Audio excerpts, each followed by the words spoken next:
And in the middle of a huge hike in food prices, the 36 states and the Federal Capital Territory are eagerly waiting the delivery of the 102,000 metric tons of grains pledged last week by President Bola Tinubu for the purpose of ameliorating the current high food prices. The National Association of Nigerian Students reached out to the Nigerian Labour Congress and the Trade Union Congress yesterday, asking them to reconsider their plans to call a strike over the country's economic situation. The students' union said the interests of the nation must be paramount at the moment. The NANS president also added that the labor unions had the right to make demands and embark on strike to drive home their point, but appealed for reconsideration of the decision. He urged them to take into consideration the potential impact on insecurity, economy, and more importantly, the academic progress of students across the nation. And to join us to have this conversation this morning on iBrand Daybreak is Mr. Matthew Oluku. He's a public affairs analyst. Good morning, Matthew. Thank you for joining us. Good morning. Thank you for having me. All right, let us get your assessment on the current situation in Nigeria, especially as it regards food inflation, hike in prices of food commodities. How do you react to the situation? I think it's a very terrible situation for Nigerians. But looking at it holistically, I think there are two major reasons I can say is the reason for the spike in price of those food items. One is locally, the other one could be from government angle. I'm talking about policy. But we understand that the level of insecurity is increasing by the day, and farmers find it difficult to farm. So to address it, the government have a responsibility to address insecurity. Because it doesn't matter the amount of money you invest. If the environment is not secure, people are not willing to go back to the farm, definitely you cannot have output from the farms. Then again, we look at the issue of the exchange rate, which is a function of government policy of unifying Naira at the official window. You understand that most of the staple foods we consume, even imported, I'm talking about rice, wheat, and some other finished food products. So hence, the exchange rate is increasing. It's going to impact on anything we are importing, including food. So I think the government need to go back and look at that policy. Because for me, I feel that our economy is not ripe for that policy. Because we are import-dependent economy. Before you unify your currency at the official window, you must have sufficient product to export. As it stands today, I do not have the statistics, but I know if I should extrapolate, if I should guess, crude oil will still account up to 80% of our foreign earning. So anything that happens to the sector globally have direct impact on our local economy. And in diversification, you don't diversify immediately and start reaping the gains. So I'm of the view that federal government should look at that policy again with a view of if there is need to peg Naira at the official window or dollar at the official window, if that is what we need to address it, I think it is paramount. Because I understand that before Muhammadu Buhari left office, dollar was exchanging for that window at the rate of 471 Naira to a dollar. That is because it was pegged. That is because the government of Muhammadu Buhari knew that we were not producing enough to earn more foreign exchange to meet our dollar demands. So I think the government needs to look at it again. All right, we're going to delve into the APC's administration, especially when it comes to their policies.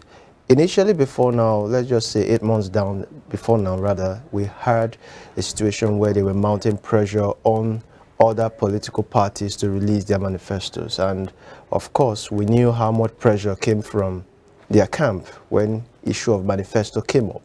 And on this platform, I emphasized on the issue of putting up something that is more robust, not just giving us vague information as to we're going to do this, we're going to do that. what is the plan? What is the roadmap on how you're going to drive those policies? All I was getting earlier on was, let us give Tinubu a chance, let him settle down. He's going to hit the ground running on all of that. This is 8 months down the line. What are those policies that you can analyze for us to see, excuse me, where we are headed, if there is actually a direction or we're just coasting along? Talking about the issue of kissing goodbye to fuel subsidy, talking about the issue of Nigeria going into a point where we can say we are deviating away from fossil fuel into CNG, talking about the student loan, talking about widening of the tax bracket, talking about so much issue. And now we are at a spot where we are now going into mechanized farming. What would you say about all of these policies so far? Let me quickly tell you that normally, if you want to grow your economy, if you want to attract investors, if you want to make your economy a destination for production, you normally devalue your currency. The same. But the problem we're having in Nigeria, no, look at currency. it. The problem we're having in Nigeria is the fundamentals you need to put in place before, because the two policies of government devalued our currency. But the fundamentals you need to put in place to attract those investors are not there in Nigeria. One, a major issue is power generation. No reasonable investor will come into an economy where you'll be struggling on how to get power to do your business. You have the issue of insecurity. So until you address these two major issues, all your policy of trying to devalue our currency to make Nigeria a destination for production will not be achieved. I don't know, I know the government is promising that they will address the security, but the way it stands today, even Abuja is not safe.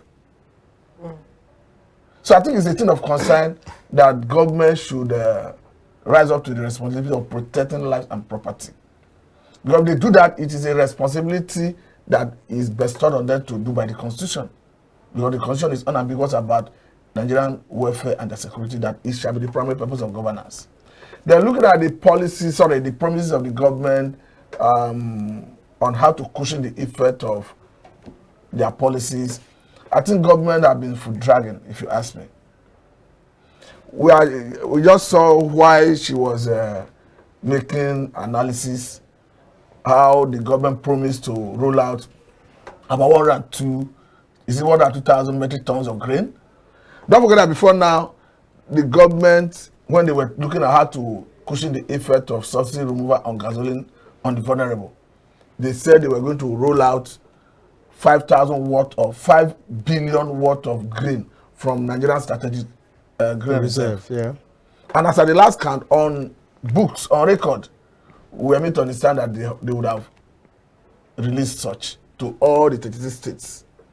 But I don't think if you go to the field to gather information, I don't think Nigerians, the vulnerable, actually got what was released from federal government. So what I'm trying to say in essence is, in most of the cases, government will have good intention. I think the problem is the personalities who are saddled with the responsibility of managing those issues. Well, the does that rose from the issue of humanitarian minister. I don't want to go into that for now. It has not yet settled. So I think we should get to a point where government should put mechanisms in place to ensure that if they have a policy, they have a plan, it gets to the targeted recipients. Yeah, excuse me. They're looking at the issue of rolling out vehicles that run on CNG. To be quite honest with you, I don't know why it has taken this long.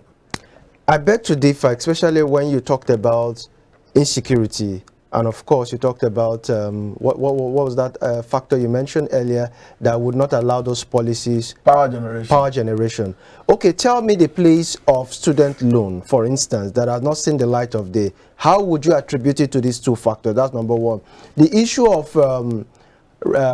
high rise in food commodities. Yes, you can see that maybe you can attribute it to the fact that there is insecurity, so farmers cannot go to the farm. But how about the fuel subsidy? That has also led to the rippling effect of other issues that is not security wise. So what would you say about those policies?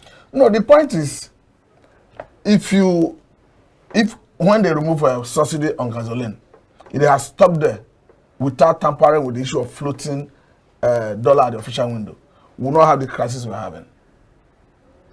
Because, you know, as a country, as a people, we need dollar to meet our obligations, dollar obligations. Don't forget that at times you see our foreign airline operators demanding for dollar to take back, to repatriate their earnings back to their country, because they're here to make do business, and they're here to make profit. And when they make profit, it's right that they repatriate it to their country. So the issue is, like I said earlier on, staple foods, yes, we cultivate some here, but we depend largely on importation. Let's take wheat, for instance. I know the government is talking about massive cultivation of wheat for the purpose of having our flours, meat here in Nigeria, but I don't think we have gotten to that level. Don't forget that at a point, Bakers Association of Nigeria said they were going to increase their produce with about 15%, and it's a function of the policy of government floating dollar at the official window that have seen dollar heavily, naira heavily crashing against dollar. So would you say now that the issue about minimum wage that is also on the front burner now is attributed to the forex market? It's a factor, it's a combination of many factors. Because if their purchasing power is being reduced as a result of government policy, it's normal that they should demand for a better living wage or minimum wage, whatever you call it. All right. Still on government policies, we don't have a lot of time. I would have wanted us to do an analysis of the policies that have brought us to where we are currently, economic-wise. However, since we're focusing on food inflation and the hike in food prices, it was on the news this morning that the president has said he intends to make Nigeria a major exporter of agricultural produce before the end of his administration. And in the last 8 to 9 months that he has been in office, we've had a lot of conversation around several sectors. We haven't really had any major conversation around the agricultural sector. I don't think he has even signed any bill or, you know, made any policy in that sector at all. And then saying a thing like making Nigeria a major exporter of agricultural produce, with the way that the agricultural sector is battling with insecurity, farmers are not safe enough to return to their farms, even at subsistent level, not to talk of, you know, the mechanized and huge level. Do you think that that statement made by the president over the weekend is feasible? Do you see us being able to actualize that? To be quite honest with you, until he addressed the issue of insecurity, it's not feasible. Because invariably, from what we hear, from what we read, there are places in the north where bandits give order to farmers. They will leave them to cultivate. They get to harvest time, season, they will order them to leave the farm for them. And you cannot expect somebody who labor to plant, and when it comes to harvest, he have no, because the government perhaps have lost control over those areas, and he loses his farm produce to maybe bandits. You don't expect it to go back to farm the common farming season. So I think he must, as a matter of fact, urgency, address insecurity before you talk of food production. 102,000 metric tons of grains. Sometime in the past, I think during the just recently passed administration of former President Muhammadu Buhari, we were grappling, of course, with food insecurity. It was still a thing at the time. And part of the conversation was how that we didn't have major means of conservation. We didn't have major means of preserving food, especially grains that are very, you know, almost at our beck and call. We have access to producing these grains, but we do not have what it takes to preserve them and keep them further. So part of the analysis from analysts, major analysts at the time, was how that these grains, we harvest them and they perish. So do you think we even have these amount of grains in the reserves to give out? And of course, you did mention that while some of these might be given out, will it get to the actual people who need them? But let us focus on what we have in the reserves. We might not have you might not have, you know, the correct data. But do you think we have that much to give? The government say they are rolling out 102,000 metric tons of grain. I have no reason to doubt whether they have it in stock. But what I should question is the rationale behind distributing it. But we have seen such in the past that Nigerians were complaining that it didn't get to them. So I think the problem is in the management of how it gets to the states.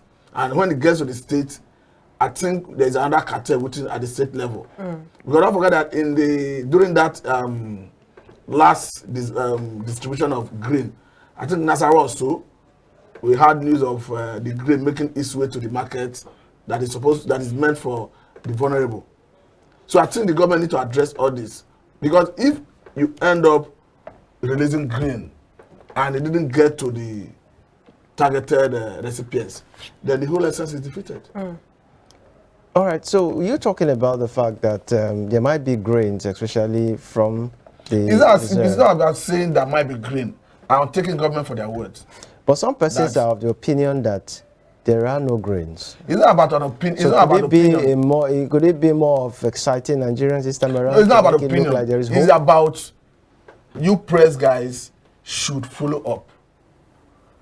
If there is no grain, if it is an Eldorado thing, is a castle being built in the air, I think it is something that you press people should keep a tap on. But truly speaking, so that when it's being distributed, we'll know that actually it is being distributed. When it moves to the state level, I think it should be taken off from there.